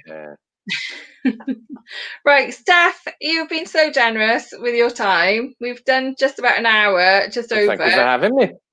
It's been an absolute pleasure. Before you go, is there anything you'd like to plug? I'm just putting it up on the screen as well. I'm putting your comedy page from Facebook and your Twitter handle as well. So that if people find Sketchy or any of your Tales from the Wales information, they can find it that way. Sorry to interrupt, Councillor. That's okay. I know what it is. Okay. We also tend to Steffan's comedy Twitter. We also tend to ask as well. I mean, I know you, and I know probably know most of the people you know too. But is there anyone that you would recommend to come on the show? Drew has already been on the show, so is Ig. Yeah. Is there anyone you'd recommend Yeah. to either come 3 on the words. show? Sheep Yeah. and mash. Oh, yes. Oh! Good shout. Yeah. Missed Sheep and them. mash. I missed those guys. Yes. Do you know what, right? We They're did a fun. gig up in the valley somewhere. They booked me to host. And it wasn't an easy gig. It was quite a tough gig because whenever, like, I think me and Ethelt were on, and I think they were very protective, and I think they were very much like, oh, we can have a chat with her. And we were like, no, I'm trying to tell you some jokes. But when Sheep and Mash came on, they were headlining, and my dad had come along, old Daddy Bridgman had come along, and after the gig, he was like, oh, I don't know, mine, sir. You need to work on some material when you're hosting, rather than chat to them. Maybe come up with do some material. But he was like, oh, Sheep and Mash, they were good, mind. Oh, they should be on telly. I'm like, all right, Dad. But you know how hard my dad is to please. Daddy Bridgman was like, Yeah. praising Sheep and Mash like no one's business, as is fair. So thank you for that suggestion. That's brilliant. Thank you very Oh, much. Thank you so much for coming on the show. It's been so much fun. And thank you so much for having me. Oh, pleasure. Anytime. We'll probably be asking you again in a few months. I will gladly do it. Officially, for the record, have made a list of people to invite on the kitchen sink, and we have discussed you for months. But the thing is, there's only so many weeks in the year, and we have a long list of people we want to get on. So when we got in touch with you, it wasn't because you commented on the show, it's because we wanted to have you on. So please take that as praise and a compliment. Thank you very much. I know, like, you know, I've got a cock and I'm white, so I'm in the fucking way, but I really appreciate you having me on. Thank you very much, Steph. Take care. Thank you. Thank you. I'm going to leave studio now. See what the delay on this is. Come on. Oh, I love Steph. Isn't he great? Now, you said he was lovely. Everyone that speaks about him says he's lovely. But did you know he's fucking lovely? And hilarious. Fucking hilarious. You should see him gig, honestly. He's literally tells stories from his childhood about Wales, about where he's from.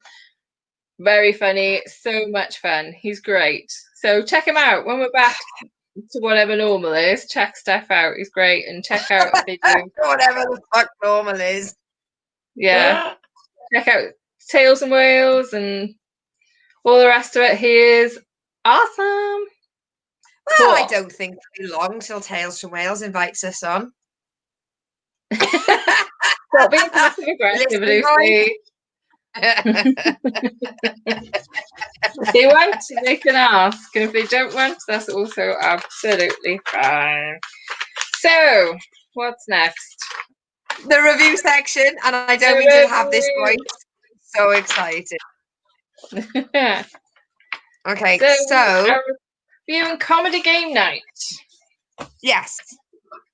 Now, which was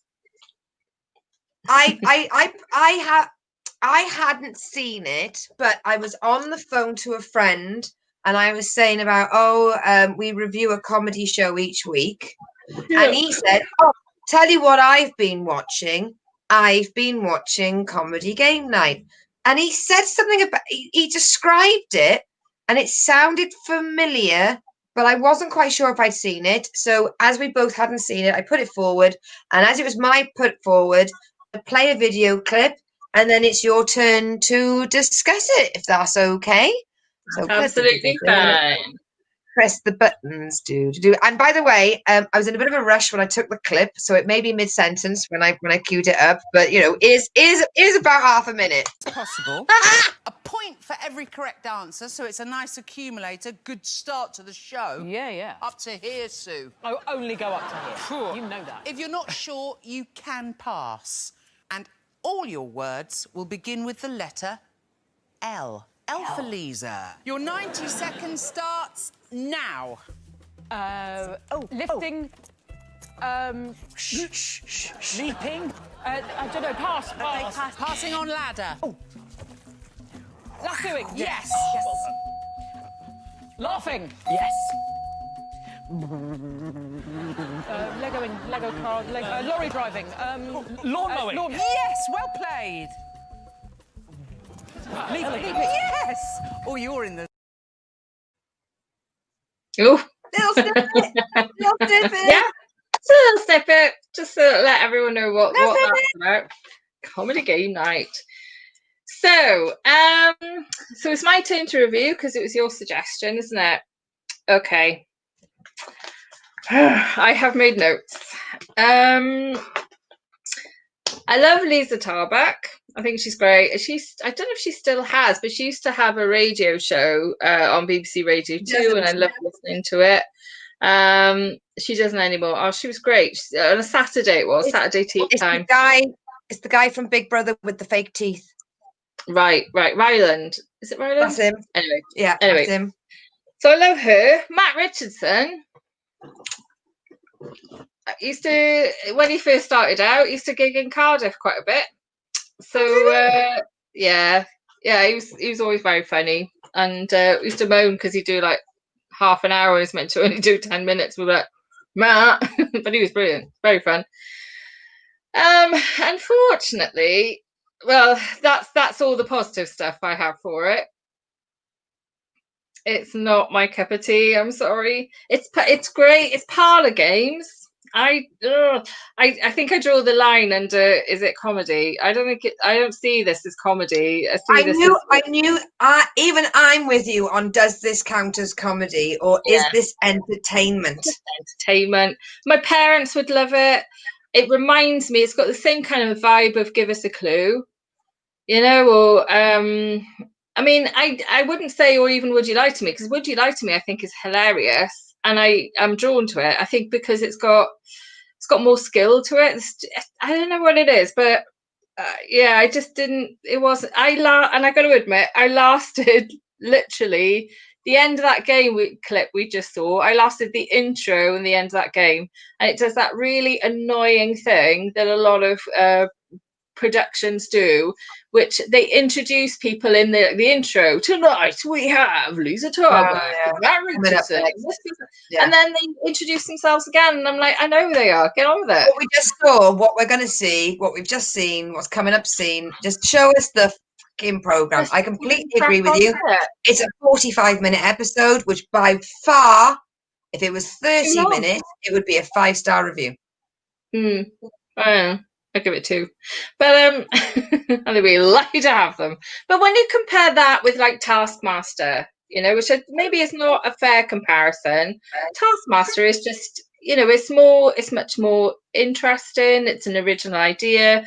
These are just parlor games that they're doing to an audience. And to be honest, to me, they might as well put it on at the same time as Tipping Point. That to me is where it is in my brain. I just found it a bit lame, and a bit like that's where careers go to die. That is my final word on it. It might be a bit harsh, but I don't care. Didn't like it. Big thumbs down for me. Not keen. Have you had your time? Beep.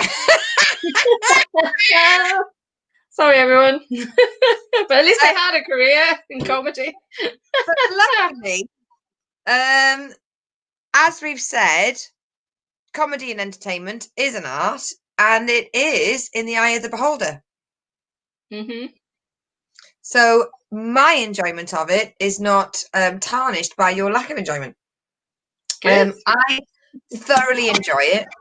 The reason why I thought I knew it was because Comedy Game Night, which is out this year, 2020, is a twist on the Channel 5 Celebrity Game Night, which came out in 2019, which I did watch. And the team captains were Susan Calman and Danny Baker. Right. And the reason why I like that is because although I don't always like Danny Baker, I was a child of win, lose, or draw. Yeah. Which was basically Pictionary and charades. And that was 1990 to 1998. So that was a long time for a parlor game show. Yeah, but that was on like 5 p.m., wasn't it? Yeah, and I don't know what everybody time this watched thing it. is on. It was. I don't even really understand why it stopped, considering all the other dross that fucking continued. So the backstory for this show is in 2013, Hollywood Game Night came out in America, which is this franchise. But it's run by Jane Lynch. Do you know the really sexy blonde PE teacher, the lesbian one I know from Jane Lynch, yeah. She, Glee. Right, so that came out in 2013. Then Taskmaster came out in 2015. Right. Then in 2017, you got Richard Osman's House of Games. Mm-hmm. Then in 2019, you have our version of it, Celebrity Game Night. And then in 2020, they made it into Comedy Game Night. Now, the reason why this show gives me hope is this show was filmed during the pandemic. Ah, right.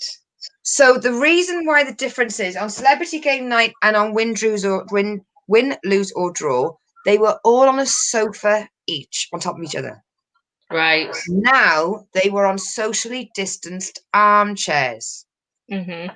And the games included those extra large hands or extendable thingies.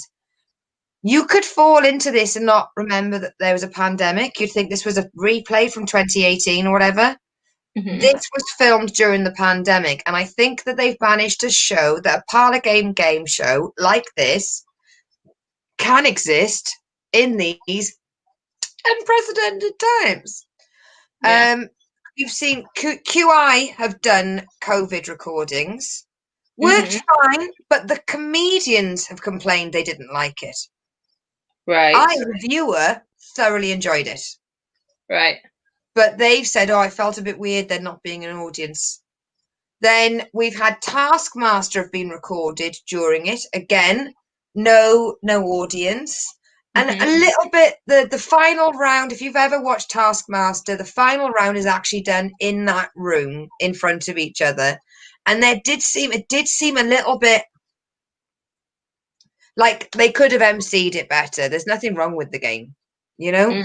Richard Osman's House of Games is fucking brilliant. I absolutely adore it. But they are all just sat politely in their armchairs answering mental questions like answer jam, and it's you and I are sat there like this and we're just looking at the screen and we're answering. This is a physical slapstick show, and they've managed to do it in a time of COVID, which gives me, because I'm a very slapstick based fan.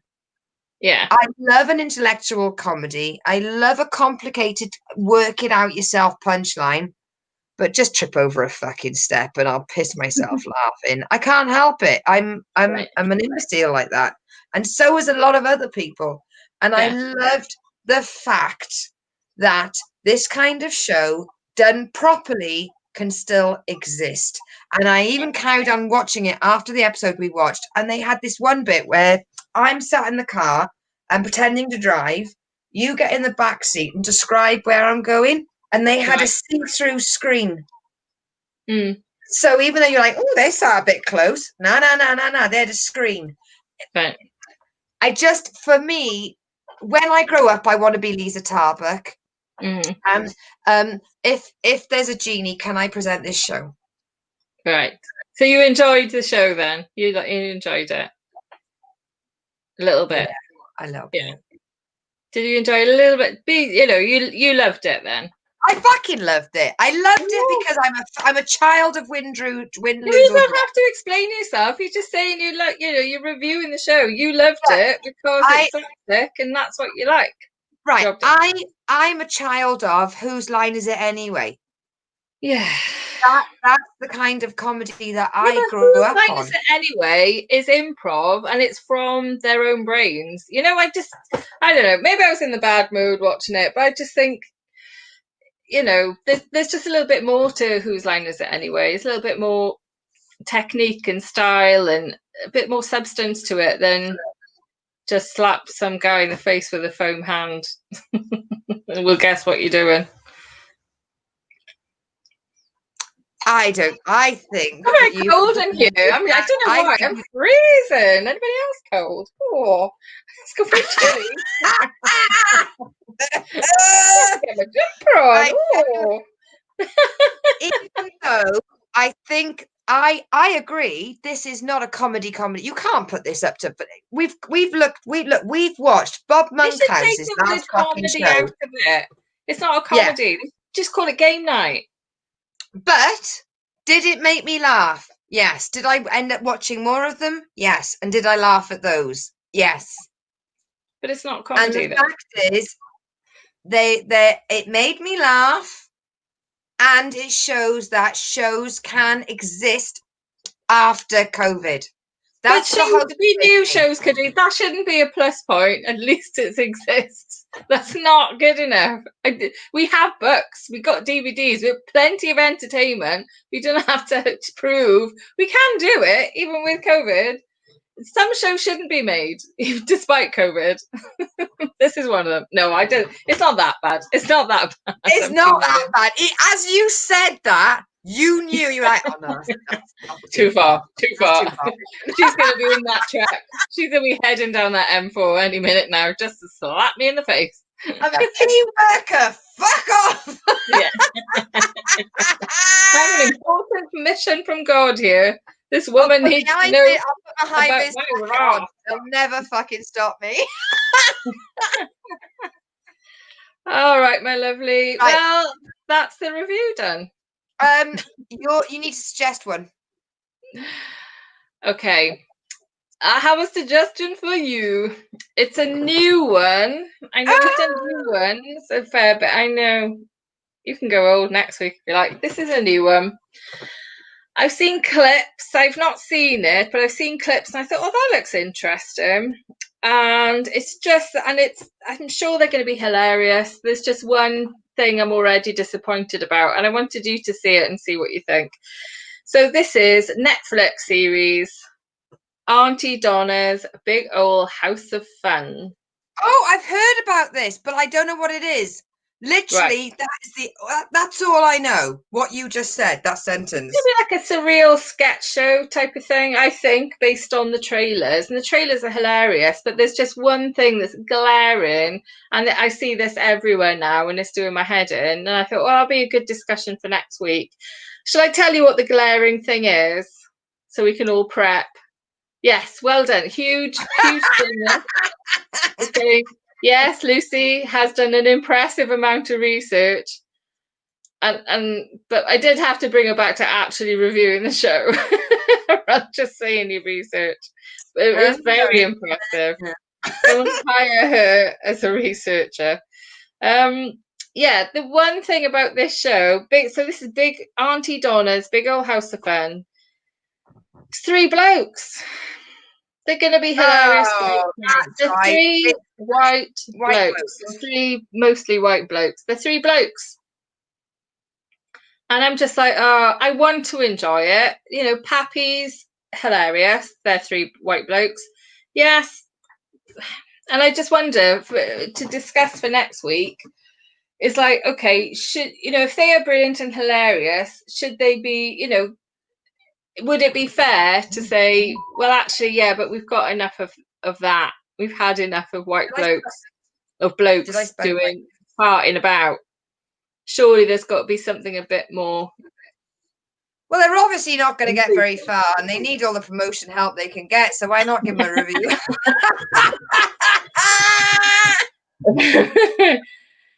I want to see it, and I'm like, because I'm annoyed that it's just 3 blokes farting about. I'm just like, that'll get me to watch it, and I'm sure I'll love it. But I just wish the world was a little bit more equal.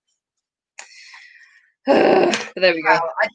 We'll give them season 1, episode 1. I can't promise I'll watch more. So I'll be too busy watching Lisa Tarbuck do Comedy Game Night. I literally. Have we seen Sarah? Yeah. I haven't yet, and I'm a bit jealous. actually booked Sarah Pascoe for a gig in Swansea. Well, actually, Paul James did technically, but it was Sarah Pascoe and Henry Packer. We advertised the shit out of it, and 3 people turned up. They were brilliant, and they performed, and they were brilliant. It might not have been 3, it was probably about 10, but they were fantastic. So yeah, Sarah Pascoe about 8 years ago, she came to Swansea. Oh, okay. Well, we're going to wrap it up. I know we're only 6 minutes early, but we're going to wrap it up early tonight because we've had a fucking enjoyable time. I love our first section where we chat. Steph, brilliant, absolutely adorable, and irrespective of whatever she says, right? I had a lovely time. Comedy game night. Comedy game night. Comedy game night. Comedy game night. I'm going to do a Lucy Orchard face now. Paddington, guess what? You can take that stare and stick it up your marmalade sandwich. Yeah. Right. Yeah. Thank you all for watching and thank you all for listening. Please set your alarm clocks next Thursday at 7 p.m. Neither of us know who's next. SLC. I think. Is it Esselt or Spider? Esselt's on the 26th. Spider. Ooh. I've got it down as the 26th. Who's Esselt? Esselt Sears. Yeah. Then it's Esselt. No. Could be Spider. Right. Join us next week for an amazing guest.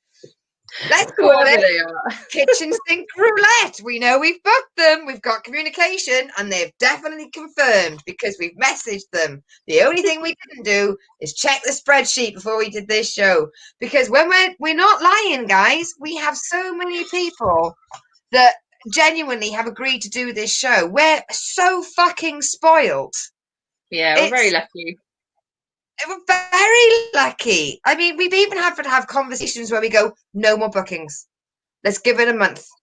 because we're so fucking lucky. Right. Yeah. See you all. Right. Love you all. Subscribe, follow, like, share. Bye. Bye. What button is this there?